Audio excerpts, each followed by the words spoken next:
दोस्तों आज की वीडियो में हम बात करेंगे जो रेलवे से वैकेंसियां निकली हुई हैं उनका सिलेबस क्या है। आज हम सिलेबस के बारे में बात करेंगे।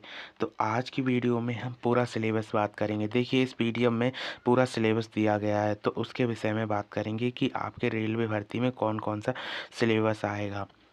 जुड़े रहिए हमारे इस चैनल पर और आपको पता चल सके कि आपको क्या क्या रेलवे पेपर में पढ़ने के लिए जाना है। देखिए ये रेलवे ने अपनी वेबसाइट पर जो पीडीएफ दी है उसमें अपना सिलेबस दिया है, और सिलेबस में भी देख लेना आपका ये सिलेबस दिया हुआ है। सिलेबस में इतनी चीज़ें आएंगी, मतलब आपका 100 मार्क्स का पेपर होगा और 100 ही मार्क्स के आपका मतलब नंबर होंगे। और 100 मार्क्स के नंबर होने के कारण आपकी देखिए पर्सनल एबिलिटी आएगी पूरी 50 अंकों की, और 50 ही अंकों का आपका ये मार्क्स होगा।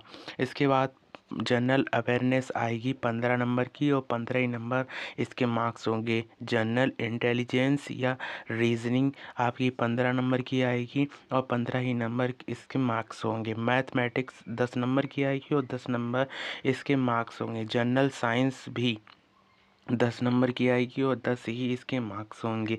साथ ही इन्होंने नेगेटिव मार्किंग भी रख दिया है कि आपको 1/3 की नेगेटिव मार्किंग भी देखने को मिलेगी। यह तो होता ही है कि रेलवे का एग्ज़ाम हो और नेगेटिव मार्किंग ना हो, लेकिन यहाँ पर जो आपको ये डिटेल में इन्होंने दे दिया है, इसमें भी आपको क्या क्या पढ़ना है इसके विषय में भी इन्होंने अलग से दिया हुआ। जैसे कि देखिए यहाँ पर मैथमेटिक्स का दे दिया है कि मैथमेटिक्स से आपसे क्या पूछे जाएंगे, जैसे नंबर सिस्टम, बोर्ड मास, मतलब जितना भी आपने अभी तक जो भी मैथ में पढ़ा हुआ है सारी का सारा जितना भी बेसिक होता है वह यहाँ पर पूछा जाएगा। जो रेलवे में और भी अदर वैकेंसियाँ निकलती हैं आप उनकी मैथ लगा सकते हैं। यानी जैसे कि रेलवे में आरआरबी में जितने भी पेपर हो चुके हैं उनकी अगर आप मैथ देखेंगे, और इस जो पेपर आपका टीचिंग का होने वाला है वह मैथ आपकी सेम रहने वाली है। यानी कि अगर आपको मैथ तैयार करनी है तो रेलवे के जितने भी प्रीवियस ईयर पेपर हैं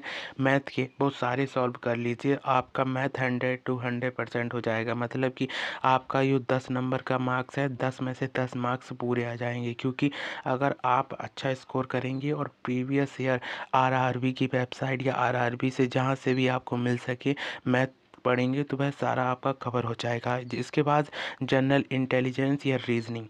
देखिए जनरल इंटेलिजेंस रीजनिंग यह भी जो रेलवे में पूछी जाती है आरआरबी से, वह सारा सिलेबस यहाँ पर दिया हुआ है। कोई भी सिलेबस में कतई भी जरा सा भी कोई न्यू सिलेबस नहीं आया हुआ है, जो आरआरबी हमेशा से कराती आ रही है। जहाँ से भी आपको बुक मिल सके वहाँ से आपके प्रीवियस ईयर आप पढ़ेंगे तो आपका हमेशा की तरह आपका अच्छा स्कोर होगा। और याद रखना आपका जो जनरल इंटेलिजेंस यानी कि रीजनिंग है पूरे 15 मार्क्स की है। 15 मार्क्स बहुत ही ज़्यादा वेट रखते हैं, यानी कि आपका 10 नंबर का मैथ हो जाता है और 15 नंबर की रीजनिंग हो जाती है। यानी कि अगर आप इन 15 नंबर और को पास करेंगे, मतलब कि तैयार करेंगे, तो आपके 25 नंबर तो ऐसे ही तैयार हो जाते हैं। इसके बाद आ जाता है आपका जनरल अवेयरनेस। अब देखिए जनरल अवेयरनेस में भी वही सारे सिलेबस है जो आप एक लूसेंट की बुक में पढ़ते हैं। लूसेंट की बुक में आपने हिस्ट्री पढ़ा होगा, ज्योग्राफी पढ़ा होगा, इकोनॉमी पढ़ा होगा, पॉलिटिकल साइंस पढ़ा होगा, एनवायरनमेंट भी पढ़ा होगा, और यहाँ तक कि आपने स्पोर्ट के विषय में भी पढ़ा होगा। जितना भी आपने लूसेंट में पढ़ा है वह सारा का सारा सिलेबस इसमें दे दिया गया है। इसके बाद आता है जनरल साइंस। देखिए जनरल साइंस का भी सिलेबस आपको केवल 10th लेवल का पूछा जाएगा, और यह भी 10th लेवल का पूछने के कारण आपको वही क्वेश्चन सॉल्व करने हैं जो आपके रेलवे में पूछे जाते हैं। जैसे कि रेलवे ग्रुप डी का होता है, एनटीपीसी का होता है। ये सारे पेपर ऐसे हैं जो आपको बहुत ज़्यादा मदद करेंगे, इसलिए आपको इनके प्रीवियस ईयर लगाने, और साथ ही आपको फिजिक्स, केमिस्ट्री, लाइफ साइंस, मतलब जितना भी आपका 10th लेवल का साइंस होता है उसको पढ़ लेना है। यह तो रहा आपका जनरल पेपर, यानी कि यह इतना हमने बता दिया कि आपको इसमें क्या क्या पढ़ना है और क्या क्या आएगा। अब बात आ जाती है सबसे बड़ी जनरल अवेलेबिलिटी की यह इसमें इसका सिलेबस क्या है, इसका भी सिलेबस इस पीडीएफ में दिया हुआ है। उसके विषय में भी बात कर लेते हैं। पीडीएफ बहुत ही ज़्यादा बड़ा है, इसलिए थोड़ा कंफ्यूज हो जाता है कि कहाँ पर कौन सा सिलेबस दिया हुआ है। इसका भी देखिए बहुत ही ज़्यादा पीडीएफ बड़ी हुई है। तो देखिए यहाँ पर जितना भी सिलेबस दिया हुआ है टीजीटी और पीजीटी के लिए दिया गया है। मतलब टीजीटी और पीजीटी का पेपर का जो पेपर होगा वह सेम होगा। यहाँ पर देख लीजिए एजुकेशन को दे दिया गया है जो आपने बीएड में पढ़ा होगा, और साथ ही इसका यह बताया जा रहा है कि यह सिलेबस आपका नेट का एजुकेशन से मैच कर रहा है। मतलब कि आप अगर नेट अगर आपने दिया होगा एजुकेशन सब्जेक्ट से, तो आप तो यह पेपर इजीली निकाल पाएंगे, क्योंकि यह पूरा का पूरा सिलेबस आपका बीएड और एमएड से मैच करता है।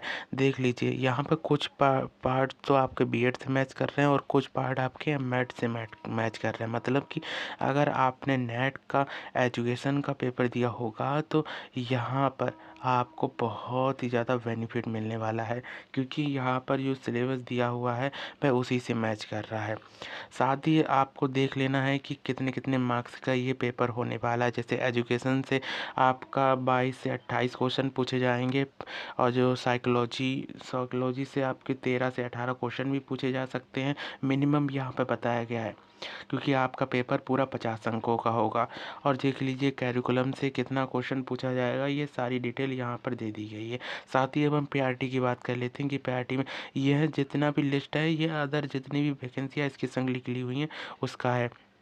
हम आपको पीआरटी का दिखाते हैं, पीआरटी का सिलेबस क्या रहने वाला है। पीआरटी का सिलेबस पीआरटी यह आपका है, यह आपका पीआरटी मतलब प्राइमरी रेलवे टीचर का है। यहाँ पर आपको यह देखिए, अगर आपने प्राइमरी के विषय में डाला है तो आपसे जो बीएड के सिलेबस था सेम वही सिलेबस आपका यहाँ पर पूछा जाने वाला है।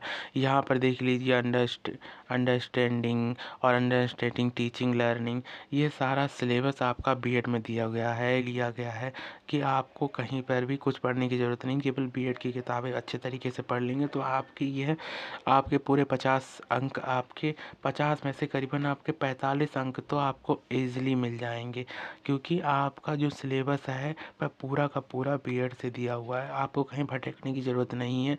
स्पेसिफिक रूप से आप इन्हीं अपनी बुक्स को फॉलो करें कि कहीं पर भी आपको ये सिलेबस देखने को नहीं मिलेगा।